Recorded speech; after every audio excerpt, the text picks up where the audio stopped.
Am I the a-hole for allowing my brother to be homeless? My older brother Dave, 42, hasn't worked since 2020 when he was first laid off. His reasoning is that he's not taking a job at a lower pay because it will hurt him in the salary negotiation process. So he's not taking another job until he finds one that pays like his old job did. His wife left him because of this. In the divorce, Dave got a house. He's going through the foreclosing process now, and he's run out of savings, so he's looking for a place to stay. I have an extra bedroom, but Dave is not coming here to freeload. He has to have a job. I would settle for any job, even a part-time one. But Dave is still stubbornly insisting he's not working for less than his worth. I finally got upset and said, fine, be homeless.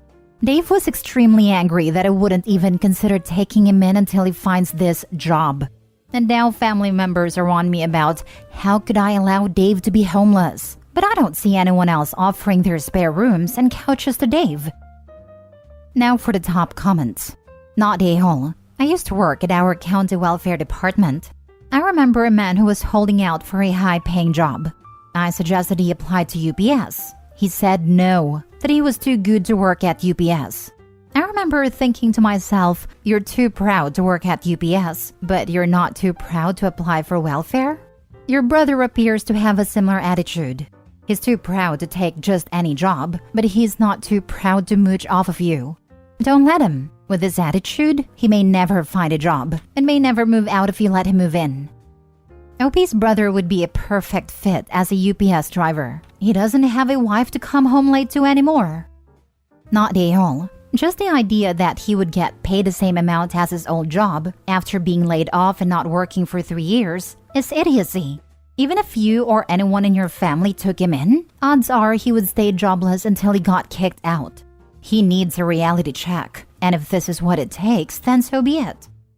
I also don't get the bit about salary negotiation.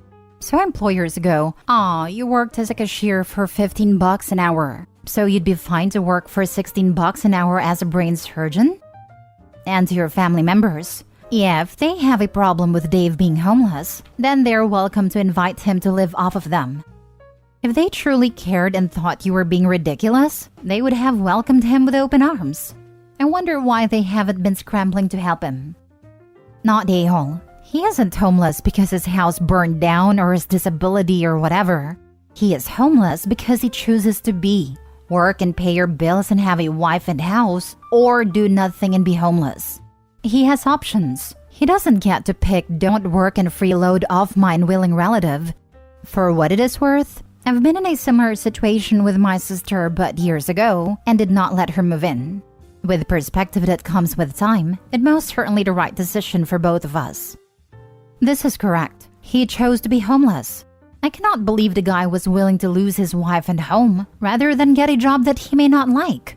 I had a roommate like that. She lost her job and was freeloading off me at a time, and she actually said to me, well, I have a master's and don't want to take a job I hate like you. Well, which one of us is paying for this house we both are living in, Miss Masters? I was so mad I gave her a week to find something or GTFO, and she started bartending, just like Dave should have done a long time ago. Next story. Am I the a-hole for not letting my brother hide behind a dead wife card anymore? My 30 female brother, 34 male, lost his wife a year ago. They have 3 girls, 12, 5, and 3. My brother was definitely one of those husbands who worked, came home, played with the kids, but that was it. His wife ran the show, chores, raising the kids, making sure they went to school and activities, all the cooking, etc., all on top of her own full-time job. She died quite unexpectedly, and to say he was lost is an understatement. So, I stepped in to help. Some may call it enabling, but it was that or my nieces would suffer. They do their part around the house, what's appropriate for their ages, obviously. I've been trying to teach my brother to do the rest. I understand he just suffered a massive loss, and a lot of his inability to learn, I put on grief. But as we close in on 14 months since her passing, he definitely has just used me to replace his wife in all ways domestic. I've tried talking to him about it before and he'd pull the "my wife just died" card. Again, on me that I let it slide. My final straw was when I went on a work trip and came back to chaos. The house was cleaned because the girls did more than their fair share. Obviously, they should have chores, but by his own admission, he did nothing despite having the time to. Oldest told me she was the one making sure the little ones went to school/daycare, and she's done all the cooking. She had to give up an end-of-the-year dance because my brother asked her to watch the girls so he could go out with friends. I had a come-to-Jesus meeting and told him he needs to get his act together. I'm doing more tutorial day, and that's it. He needs to either hire a housekeeper or nanny as he can afford both, if he's not interested in doing his share of the chores or taking the kids anywhere. He needs a calendar to remind himself when stuff needs to get done. I said it was this, or the girls come stay with me until he gets his act together. He started on the whole "I just lost my wife" stuff again, and I pointed out the girls lost their mother, and now it's like they lost their dad too. He asked if I was calling him a bad father, and I didn't answer, which ticked him off. He said his family, I should be willing to help. I said I'd help, but I'm not his wife. Now the girls are staying with me. My family says I should have kept helping him versus berate him, and that I'm heartless for not being empathetic enough. They added it's my fault the girls are missing their dad because I gave him the ultimatum, and if I just kept helping, they'd still see him. It seems no one is on my side. So am I the a-hole? Edit. Comments telling me to send those girls back and let CPS get involved if he doesn't get better will not be entertained. That's not punishing him, it's hurting the girls. Save your fingers typing that one out. Not the a-hole. You aren't his wife. And his oldest daughter isn't his wife either. He needs to step up and be an adult, rather than depending on others taking on his adulting for him. Him putting the 12-year-old basically in charge while you were gone was highly inappropriate, and long-term would have likely resulted in CPS involvement. Exactly this. The children lost their mom, and they shouldn't have to do everything in the house on top of that. A few age-appropriate chores, sure. Taking care of 2 siblings and yourself, and even missing a big event? Not so much. If this man can't take care of his family, he needs to hire someone to look after certain things, like a nanny or au pair, or at least someone who cleans the house. The children need their father more than anything right now. I couldn't believe it when I read he could afford a nanny. My mom is one of 3 sisters. They were 12, 11, and 6 when their mom died. Their dad had his own construction company where he worked as hard as his employees. When his wife died, he instantly brought in a nanny/housekeeper. He didn't want those girls trying to take over for their mom in some BS attempt to keep the household going. He certainly didn't want them raising a 6-year-old. He wanted to make sure they still had a dad that could spend quality time with them. Having someone cook and clean on his work days allowed that. My mom has always spoken highly of him when she reminisces about how hard he worked to stay involved and how she still enjoyed her teenage years because of it. Meanwhile, the guy in this post is being an absolute a-hole. If he's going out with friends while he expected the eldest would watch the other 2, I'm wondering if he's trying to pretend he's not a widower with children and instead just an unencumbered bachelor? Either way, their dad isn't invested in them, and my heart hurts for those girls. At least with Opie, they still have someone that truly cares.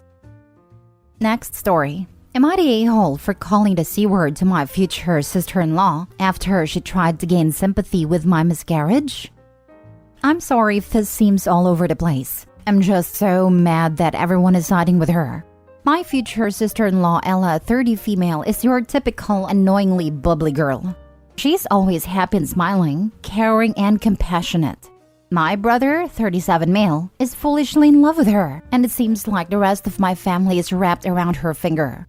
My brother and I, 34 female, grew up very close.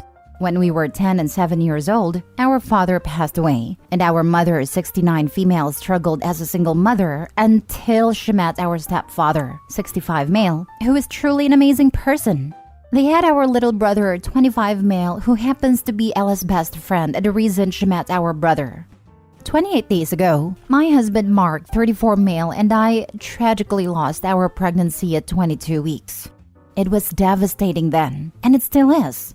I haven't been ready to talk to my therapist about it yet. This was our first pregnancy that progressed this far, so we were filled with hope. Since the loss, I made it clear that I didn't want to talk to anyone, and that I didn't want any visits. However, Ella keeps sending deliveries of food every now and then with stupid messages like, "You are cared for and we're here for you, thinking of you." It infuriates me to hear Mark commenting on how nice and thoughtful she is. Last night, she asked me if she could come over with my mom and my brothers to quickly discuss something about their wedding. She apologized, saying she knew it wasn't the right time, but the wedding is only a month away, and this conversation couldn't be delayed any longer. In essence, Ella wants to postpone the wedding for another 6 months. It is a small affair hosted at a friend's place, and since she briefly explained the situation, the vendors are willing to change the date at a minimal cost. To paraphrase her, she said, "I don't feel this is the best time to have a wedding. I really want you at my wedding party, and I suspect you won't want to be around people asking you what happened, as if she knows what I want or don't want." Of course, everyone started going off about such a great idea and how sweet that was of her moving a special date for her just to accommodate me. What made me snap was what she said next. "Whenever you feel up to it, we could have a girl's day to get you a new dress, because mine was pink, made specially to fit my growing bump." I screamed at her that she was a C-word for looking for sympathy at my expense, that I hoped my brother and everyone else could see her for the conniving and manipulative piece of work she was, that the only girl's time I wanted to have is with my beloved girl that isn't with us anymore. All of them were stunned, and she ran out crying. My brother told me to seek therapy, and mom and little brother just left.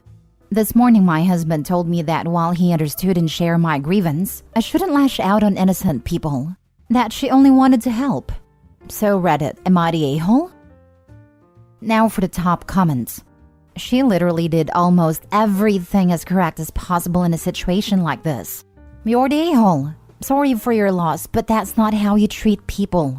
Every day we hear on Reddit about in-laws who overstep boundaries or don't consider others. She wasn't doing any of the usual negative stuff. I was expecting to read that future sister-in-law posted about OP's miscarriage on social media to gain sympathy or something. But nope. It really sounds like future sister-in-law was genuinely being considerate and caring to OP. It also sounds like OP just plain hates future sister-in-law. OP, you're the a-hole totally. Your brother is right. You need therapy for more than one reason. You're the a-hole. And if I was in your family, I would make a note to never ever attempt to be nice to you again. My future sister-in-law Ella is your typical annoyingly bubbly girl. She's always happy and smiling, caring and compassionate. My brother is foolishly in love with her, and it seems like the rest of my family is wrapped around her finger. Starting the post off with this description says more about OP than it does about the future sister-in-law. You're an incredibly bitter person, OP. Major a-hole, you should refund your future sister-in-law for all the groceries she bought you. You're the a-hole. Your future sister-in-law sounds delightful, and you sound like you are and were always miserable. Last story. Am I the a-hole for telling my brother-in-law that his competition with my nibbling's dad is pathetic? My sister has 3 kids with her ex, Jonas and Lachlan 10 and Summer 7. They broke up when she was pregnant with Summer. They'd had a pretty rocky relationship, and she was never sure she actually wanted to be with him, but the boys had been a reason she kept trying. Ultimately, she decided, after talking to the family about it, that they were better off as co-parents, especially before they ended up with a bunch of kids together.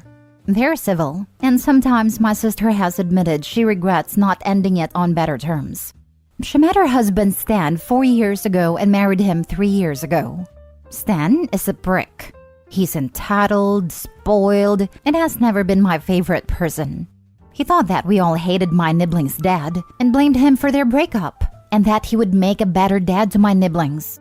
I think he was shocked that we were all still on civil to friendly terms with my ex-brother-in-law.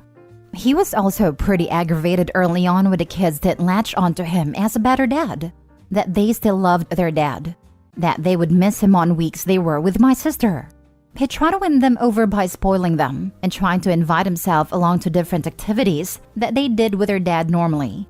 This past Father's Day, he even gate-crashed a hockey event for fathers and their kids that their dad was at with them. His name wasn't listed, so it became an ordeal, and he was angry that the kids said he wasn't their dad, or that their dad didn't invite him to join in. But he has made snarky remarks to him over the years.